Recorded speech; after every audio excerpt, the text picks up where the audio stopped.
Countdown. All right, Chris, we're back. Episode 4, the Reasonable Measures podcast. Love the name, man. Thanks again for that. It's All a right, good what are we title. talking about today? ITC. Be reasonable. Exactly. It's going to be a new Tangibly tagline, isn't it?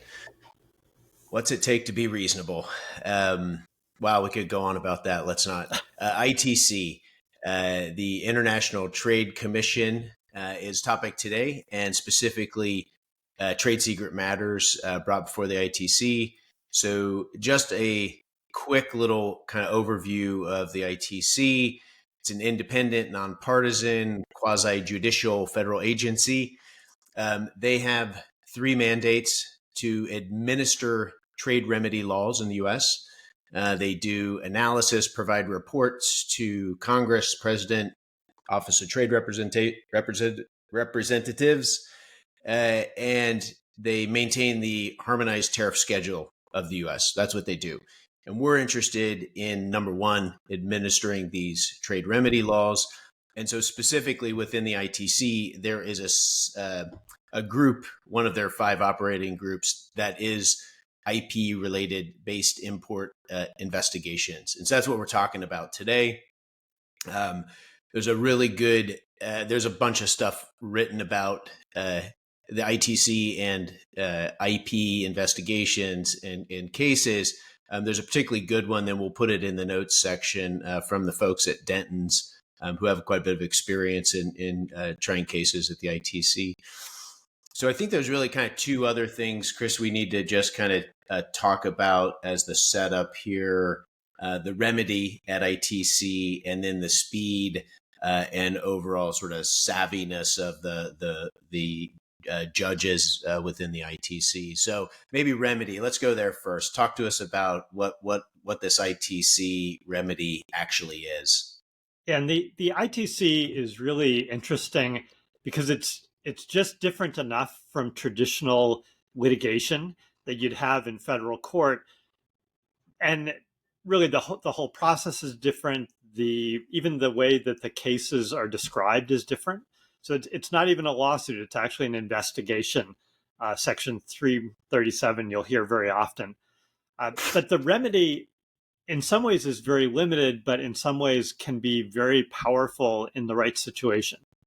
So the only real thing that the ITC can do is block the import of somehow offending goods.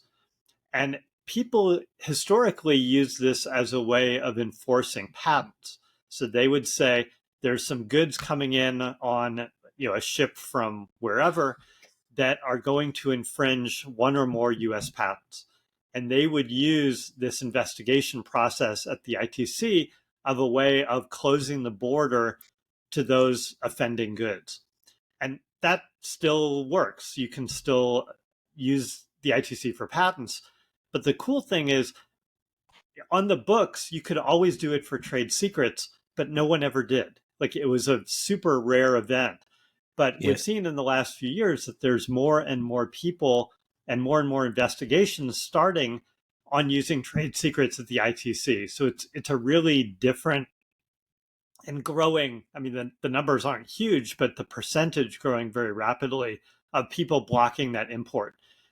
There's no damages, so you're not going to be seeing, the hundreds of millions of dollars or 2 billion kind of damages, because that's not what ITC does. But if you're relying on overseas manufacture for the goods you're going to import and sell in the US, having the border get blocked is massive. That's a huge problem for you, on the receiving side of one of these investigations. Absolutely. So from your numbers, going back to the numbers from 2017 to 2021, the number of cases heard at the ITC went from 1 a year to 9. So it's always fun to talk percent increases when we got these small numbers. 800% increase. Right. And prior to that, sort of steadily saw 2 a year, roughly, right? So it's been interesting. We've seen the talk around ITC and trade secrets go from, 3 years ago, it was still like, you'd hear it occasionally. And now it comes up in conversation quite frequently as as a venue. So Yeah, it's yeah. an interesting option that, if used wisely or strategically, can make life very difficult for someone who's allegedly infringing your trade secrets. It's not And useful all the time. Like there will be cases where it just doesn't apply or it doesn't fit into your IP strategy, but it's a great arrow to have in your quiver to be used at the right time. yeah, and again, just to put a pin in it, this has been historically a patent venue. People Mm-hmm. think of it as a, patent infringement Yep. venue, right? If you're infringing my patents, I can stop you at the border. Mm-hmm. And so now we're seeing like pure trade secret cases Exactly. at ITC. I think this, kind of gained a little more, widespread understanding 2021. And so I know today's case, we're going to talk about Samsung and BOE, but the 2021 case that really maybe put things on the map was SKLG. Again, two Korean companies that were, arguing at the ITC. It ended up resulting in a settlement. And that settlement, SK agreed to pay LG. It was actually LG Energy Solution, 1.8 billion US in cash and royalties Mm-hmm. to settle the case. So you can see the impact that shutting down the border has, right? Pretty amazing. Yeah, there's also a time factor. So traditional patent litigation is a very slow, painful process. It can take years and years, and it's just a very drawn out ordeal. The ITC investigations, on the other hand, are lightning fast. Like the whole thing from soup to nuts can be a year or less.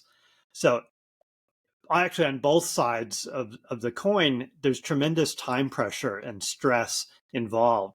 So some people will actually use an ITC investigation as kind of leverage to achieve a more global settlement that might include patents or other assets, but just, you know, people would be willing to pay to resolve the dispute because the ITC is so fast and furious.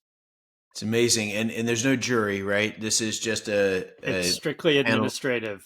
Yeah, Yeah. So they have judges within the ITC, and it doesn't go to a jury like a normal case would.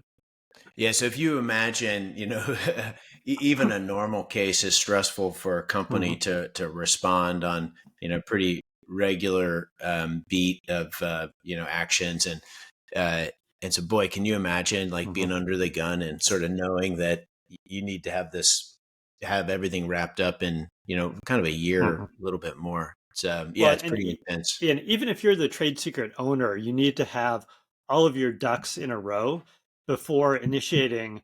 Well, you actually request the ITC to launch an investigation. But if you're on the other side, if you're the goods owner that's on the ship heading to the U.S., you're not prepared. Like you probably Yeah. don't know this is coming, or the timing might be a surprise.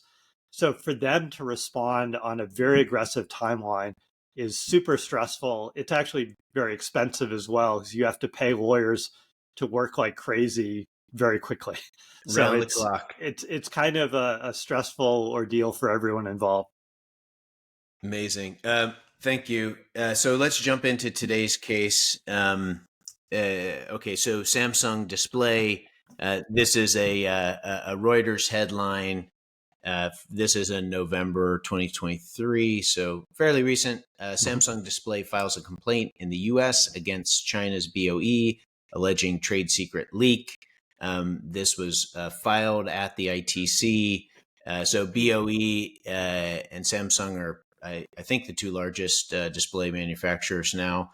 And this case basically sets up, like probably most cases we'll talk about, occasionally the one-off that doesn't follow this fact pattern, but surprise, executive leaves Samsung, heads to BOE, and sort of off we go here. So why don't you take it away, Chris? Tell us a little bit more on the fact patterns here. Well, and even the way the case is described is a little different at the ITC. So you said Samsung versus BOE. It's actually technically not that.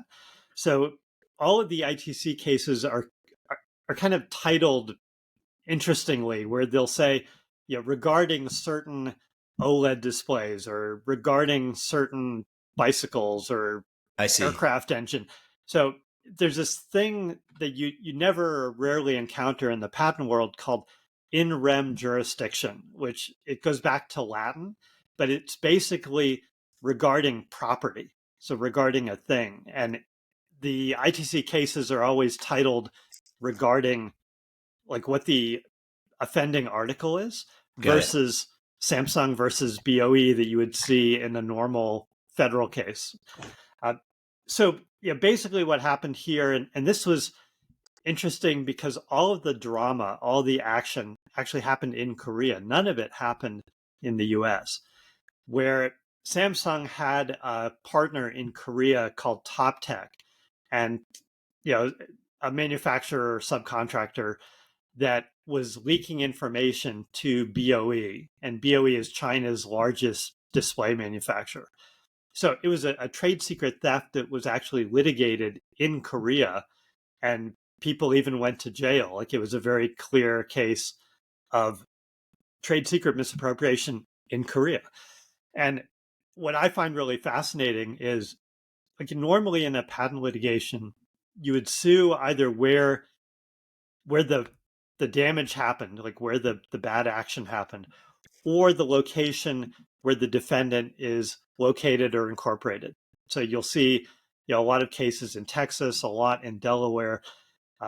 That's all very common in the patent world. Here, like all signs would point to Korea. And it's interesting that Samsung was using the import of displays into the US as the basis for this ITC investigation. So it's really a way of proving or showing that the ITC is willing to look basically globally, maybe galactically or universally.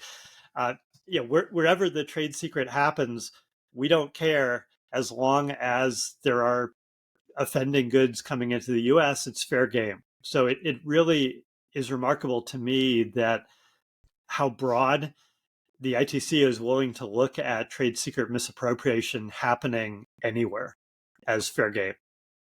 Yeah, and I think this has been one of these topics we talk a lot about, this idea of in the patent world, if there's an infringement case, most companies will typically file their patents where things are made and used. I think in a sort of a general sense, and so obviously if you want to file that patent case in Japan, for instance, you need to have your patent in Japan. And I think what makes this just so interesting and unique is that Samsung had not filed any trade secrets in the U.S., right? they didn't need to. They were just sort of managing their trade secrets, like assets, and they were thinking of them as important parts of the business, and so they were probably fairly well prepared to file this case. But again, I think it's important to kind of point out that these trade secret cases, whether it's the ITC or even in federal court in the U.S. under DTSA, you're getting foreign companies filing cases in the U.S. Now, obviously, there has to be a cause of action in the U.S. But anyway, it makes it very different. Yeah, there needs to be a U.S. entity or some kind of damage to a U.S. company. But Samsung, of course, is global and does a lot of business in the U.S., so they could still qualify.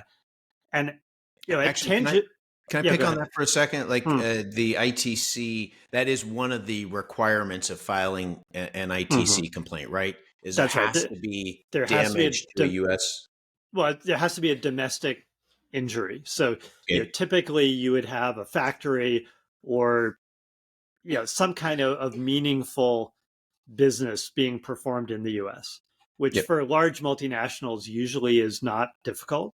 And Samsung is doing a lot of manufacturing and a lot of R&D in the US. But that's a key point. Like if they had no connection with US at all, they would not be able to get into the ITC as a venue because they would fail that domestic industry prong, for sure. Got it. Okay, so And I was going to say, before we get off on that good point, was, at Tangibly, we always talk about trade secrets being global assets. Patents are really local assets where if you want protection in 4 countries, you need to file and get a patent in those 4 countries, but then you've given up access to the other 160 or 180 countries in the world. Yep. This case, again, I think it's really fascinating, and it'll be fun to watch how this pans out later this year. Their trade secrets at Samsung are being viewed kind of as a global asset. So they were able to use it very successfully in Korea to go after the offending actors, but then they're also able to use it in the US, even though there was no, you don't file or register trade secrets, like that's kind of nonsense, but they function as a global asset. And this just reinforces, what we keep saying at Tangibly is, it's a whole different type of asset class that behaves very differently and can be used in different ways. I love it. I will cut some of that out and put it in the summary for sure. Good stuff. Awesome. So on this case, where is this case right now? Is it is midstream? Yeah, so it's midstream. So the case just started end of November last year, and they typically take around a year. So Samsung requested the investigation about a month before that. So it's still very much midstream, and probably in the next 6 months or so, we'll see how this pans out. And it might be that they use this as leverage for another global settlement. So it may not even be concluded at the ITC, or the ITC might provide Samsung the kind of leverage and stress that it needs to affect a good settlement. So we'll definitely keep our eyes open on this one. So what happens? Do they just withdraw the case? Let's say they come to a settlement to Samsung, like just formally withdraw the case. Is that how it works? Well, again, the funny thing is it's not Samsung's case. So like once you go to the ITC, it's an ITC case.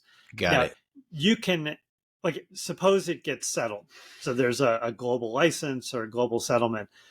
You could go to the ITC and say, this problem is resolved. The goods are no longer offending. Let them in the country. Got it. Chances are the ITC will say, okay, sure, like, just clear it off our docket. But technically, it's not Samsung's case anymore. So, it's kind of like what happens if you go to the FBI and DOJ to pursue, the criminal aspects of trade secret theft. You lose a lot of control, and the ITC is kind of similar. Interesting. But we'll find out in 6 months. Interesting. Well, one notable fact about this case that I thought was worth mentioning was the company, some of the the executive helped lure 200 chip experts from Samsung and Hynix with higher paying jobs. And so, boy, with 200 people coming over, it's such a humongous brain drain, isn't it? Incredible. It is. Yeah, it's amazing. Okay. Yeah, and Samsung keeps using the ITC. There's actually been a couple of cases that they've asked the ITC to investigate. So it's definitely a tool that Samsung is using to good effect. All right, man. Well, let's call it episode 4. Thanks for getting the black shirt memo, and for not making me learn Latin. Thank you. All right, man. We'll see you on the next one. Take it easy. Sounds good. Thanks for listening. A little bit more about us. Tangibly is a platform to help companies identify and protect their trade secrets. It's an end-to-end solution and includes our proprietary AI that was designed to analyze patents and predict underlying trade secrets. Tangibly is used by companies large and small, as well as by law firms. Our investors include Madrona, as well as DLA Piper and Wilson Sonsini. Thanks for listening, and we'll see you next time.